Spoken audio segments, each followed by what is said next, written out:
Hi, I'm Mike Harrington, and in 2014, I embarked on a health journey resulting in my losing over 200 pounds on my own. Since then, I've been sharing my story and have become an advocate for healthy living. Welcome to Mike Inspires Me, a podcast show about health, wellness, and amazing people to inspire you to take charge of your life and your health.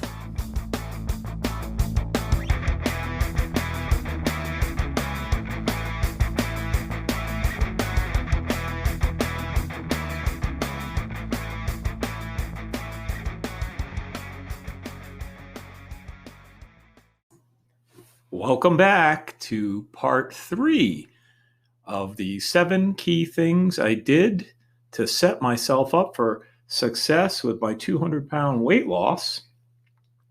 Last week, if you've been following, we talked about step number 2, which was reinvented myself and stopped identifying with obesity. I hope you had a chance to check that out. What's great is you can listen to these in no particular order, but I do suggest going back and listening to that one, as it's a great talk, and I think that it's a good one to help you understand the mindset that I had as I was moving through and working through all the changes I would be going.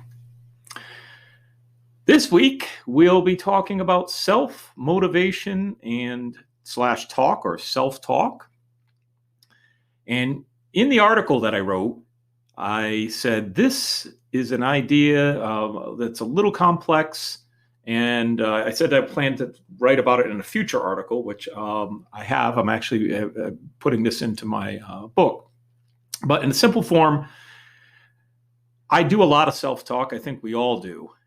Coaching, pushing, motivating myself, sometimes even out loud, right? Come on, Mike. I also try to eliminate words like can't and other words that are sort of self-limiting type words that keep you from achieving what you want.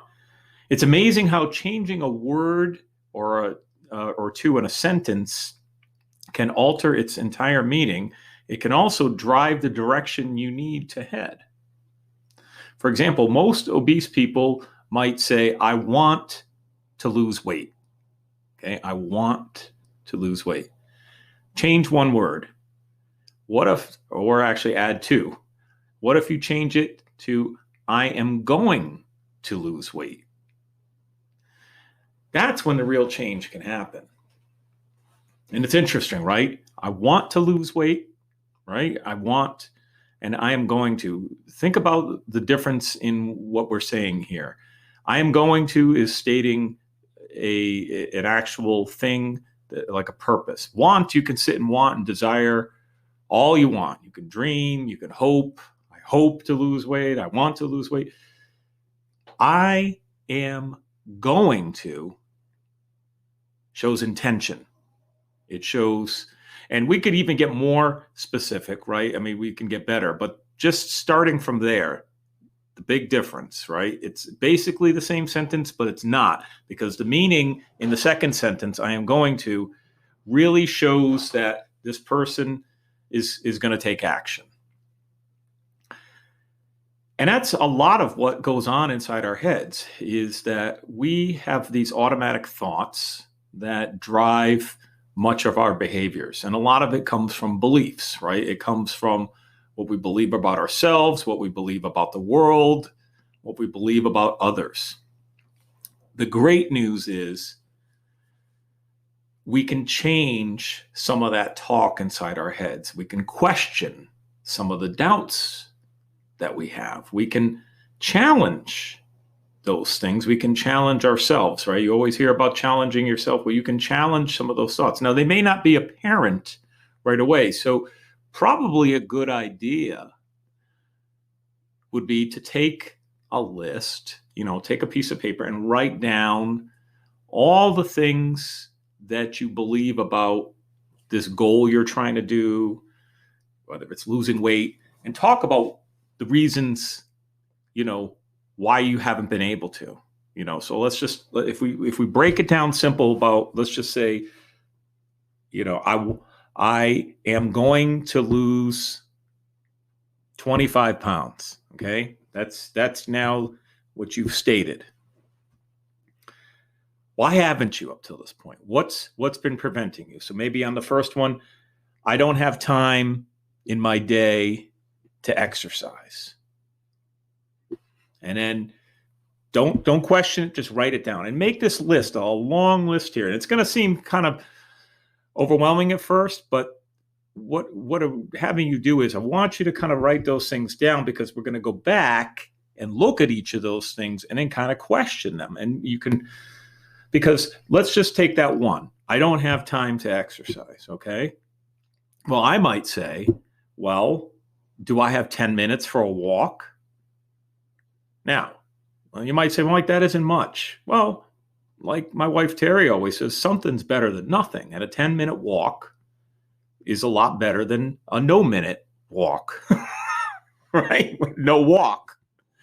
Now, I will tell you that that's a whole other stuff, that losing weight is primarily driven by your eating habits, but exercise is a good thing too for your overall health. So let's get one that's a little more towards weight loss, right? For that 25, I am going to lose 25 pounds. And you might tell me, you might say, buying healthy food is expensive. Okay, that's a common one we hear all the time, right? And I suppose and I just wrote about this the other day on my Living Your Best Life Facebook page. I suppose if you believe that you have to buy healthy food only at Whole Foods Market, and nothing against them, they're a fantastic store. They got a lot of great things. I think they're trying to do something, positive, but they are very expensive, right? I mean, for the average person to do an entire grocery shopping for even just for themselves can be quite expensive, right? Or I can't even imagine a family of 4 or 6 people, how expensive, right? So it's too expensive. Well, let's challenge that, right? So maybe you need to change what you believe about what healthy food is. Because I might say, well, you can buy a bag of dry beans for $1 and make 10 soups out of it, or 10 servings of chili out of it, or something, right? So the whole point is, make this list, write down all of those beliefs that you have of what's been preventing you, and then kind of go through and really question them. And feel free, you're listening to me, post on my page, go out to my Living Your Best Life page and ask questions, or write to me, Mike at MikeInspiresMe.com, and you can ask me questions too, because those are great things too, that, how did I get around each of those challenges? And we can get into more of those specifics, but the point I'm trying to make here is that self-talk, right?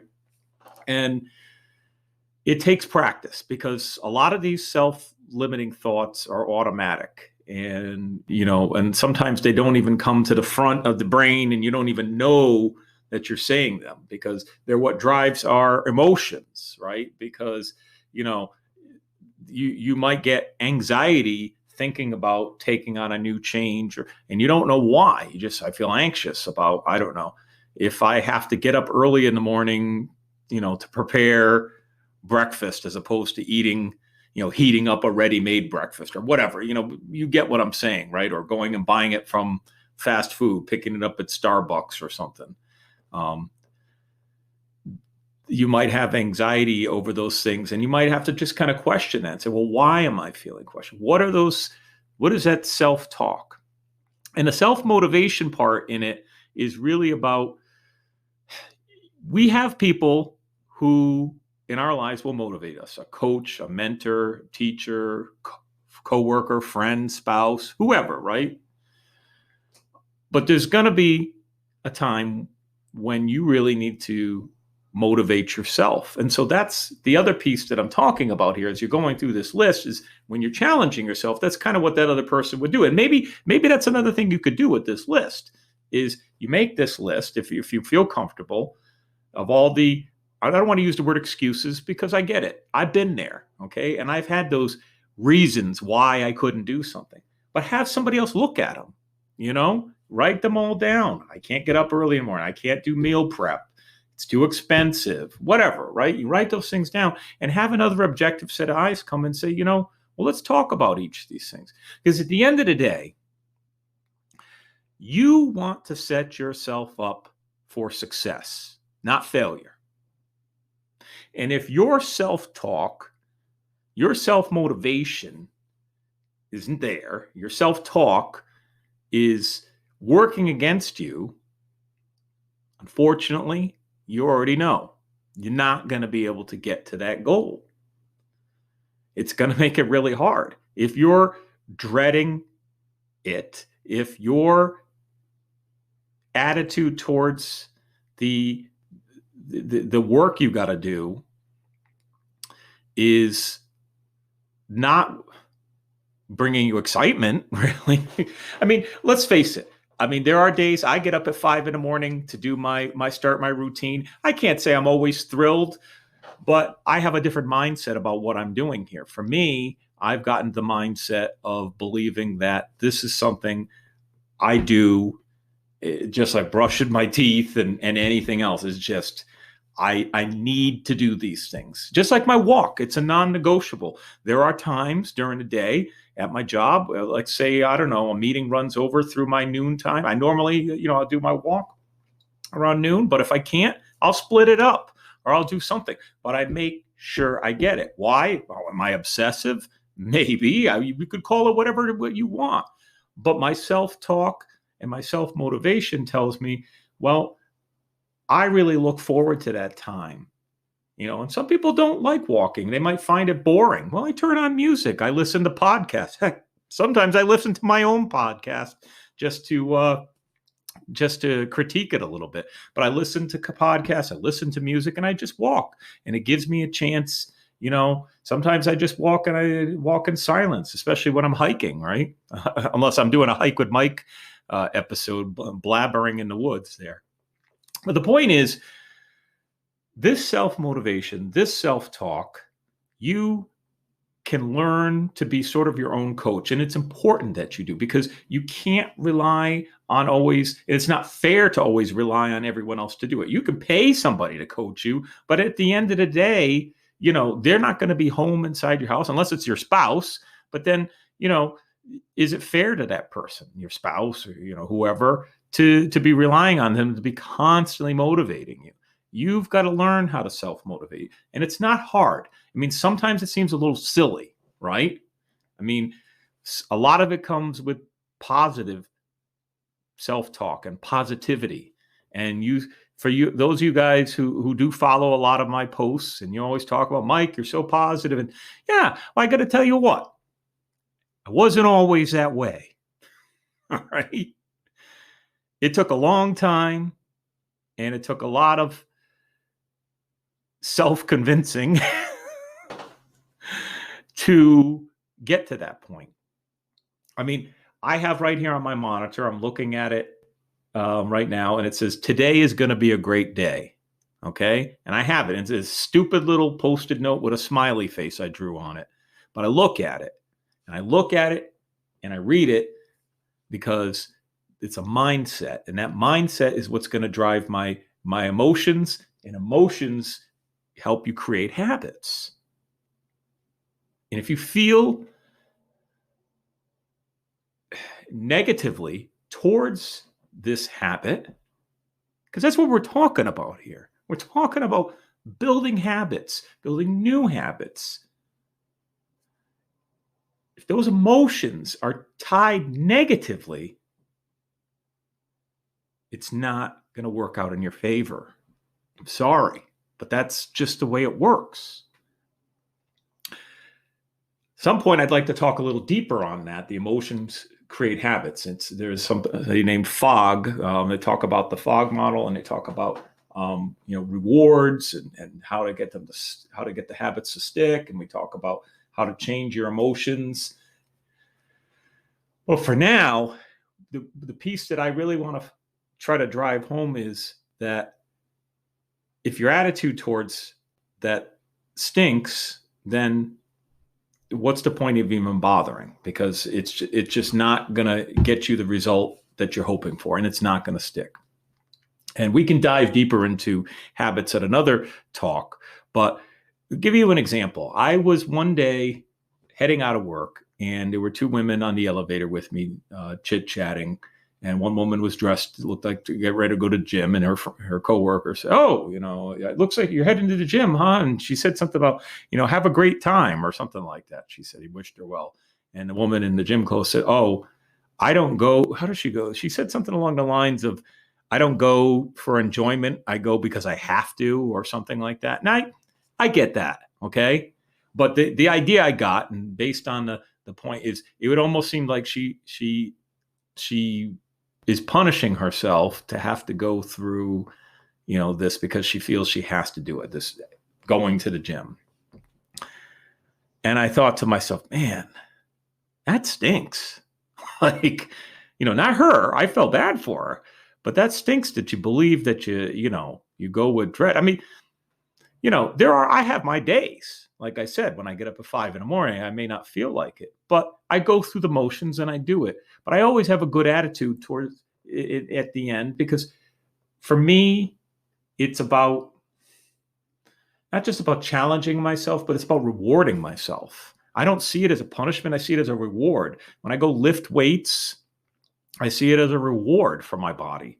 It's something good for it. Now, how I got to that point, it took time. And maybe you got to have some patience too, because these things don't come overnight. And yeah, you're talking to the guy who lost 204 pounds and 204 pounds in 11 months. Okay, that sounds pretty quick, but the first part of it was pretty slow.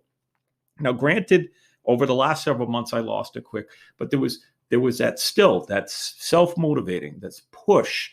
Come on, Mike, we can do this, because if you look at it from a different perspective, you're not doing this necessarily just to lose weight. You might say, well, 25 pounds. And we could play this 5 whys thing here. We talk about this at my job too, where I want to lose 25 pounds. Why? So I can fit in my pants. Why?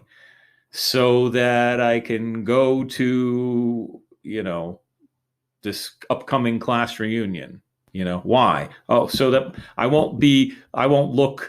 look cool in front of my old high school friends, whatever. But you keep going, right?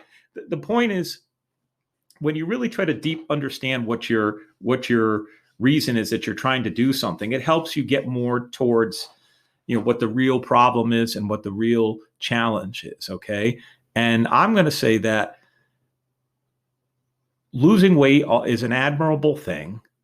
But I would say focusing more on building health habits that are going to last are probably a better goal. It's still going to get you to weight loss, but let me explain why. Okay. Why?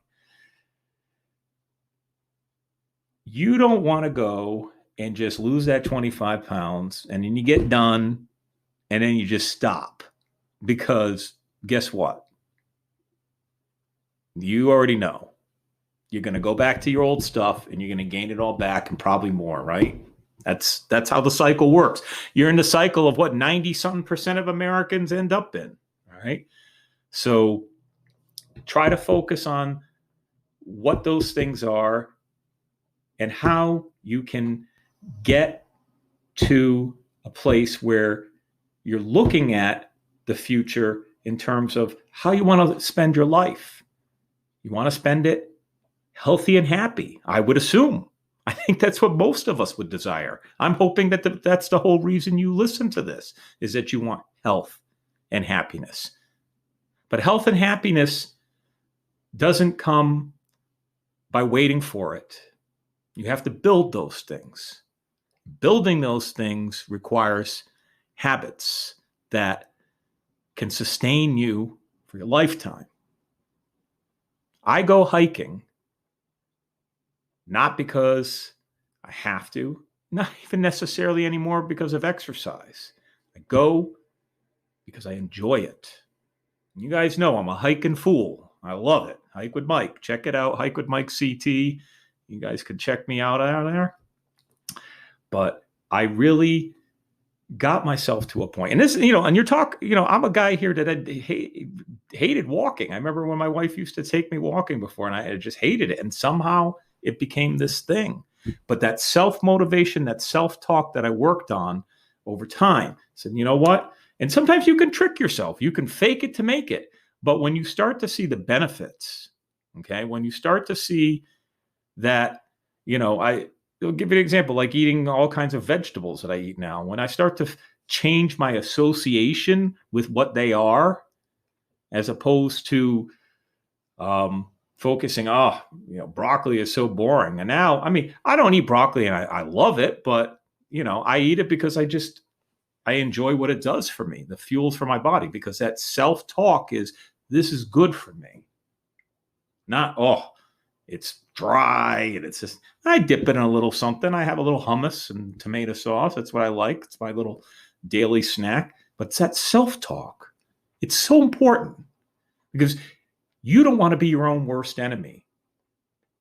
You need to become your own best friend for the rest of your life if you really, truly want to live your best life and move forward with the changes that you need to do. Well, I hope you enjoyed this episode. And next week, we will be talking about focused on and association with the end goal. Oh boy, I remember that one. That's going to be an interesting one to talk about. Stay tuned for part 4 of the 7 key things I did to set myself up for success. And if you have any questions on this particular episode or any others, you know where to find me. If you know me personally, you can call me, you can text me if you have those numbers, or you can email me at mike@mikeinspiresme.com. Happy to try to answer questions where and when I can. Looking for suggestions anytime on anything to improve this podcast and or things you'd like to hear me talk about.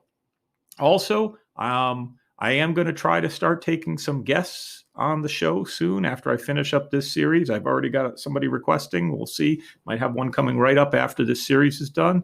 But happy to also entertain that. I have a lot of guests already that I promised a while back that I could start getting on here soon. A lot of it's schedules. But I think with the new format, it'll fit nicely. Thanks for tuning in. Talk to you next time.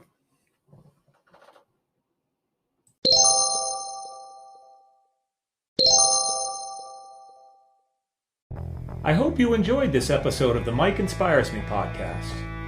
Stay tuned for future episodes and check out some of the past ones you may have missed. For more information on me and my story, go to MikeInspiresMe.com. You can follow me on Facebook and Instagram at Mike Harrington Official, and on Twitter at Mike Inspires Me. Stay healthy and stay awesome.